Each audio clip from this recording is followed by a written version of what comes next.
Salut, c'est Zacharia, j'ai 12 ans. Aujourd'hui, je vais vous emmener à la découverte de la capitale de la Petite Camargue, Lunel-la-Belle. Nous allons suivre William pour cette petite visite et ouvrir grand nos oreilles pour découvrir l'histoire de cette ville baignée de soleil, contée par un très vieil ami. Ah, me voilà, vous m'avez convoqué. Eh bien oui, me voilà, moi, mi-euro, mais oui, le vieil ami de Lunel. Ah, Lunel, j'ai bien connu mon cher Zacharia. On dit que son origine remonterait en l'an 888. Admirons ensemble ces jolies voûtes des Caladons datant du XIIe siècle. Ici se trouvait l'ancienne place du marché, et les commerçants se tenaient juste en dessous pour vendre leurs marchandises. Quel est ce bâtiment qui se dresse devant nous, mon ami? Les halles de Lunel, bien sûr, à l'image des halles parisiennes.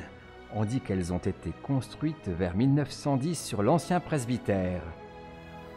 Ne trouvez-vous pas magnifique cette architecture de briques rouges et de métal? Même de l'extérieur, on a l'impression d'être enivré par les senteurs des produits du Sud. Peux-tu nous conter l'histoire de cette statue? La statue du pêcheur de Lunel, le pescalune? Écoute ceci. Voici les gens de Lunel, qui en font toujours quelqu'une.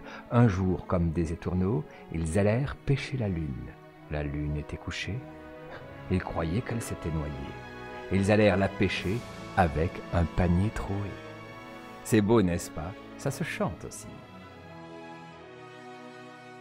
Je vois que notre jeune William a l'air de s'intéresser à cette bâtisse, juste en face de l'église Notre-Dame-du-Lac.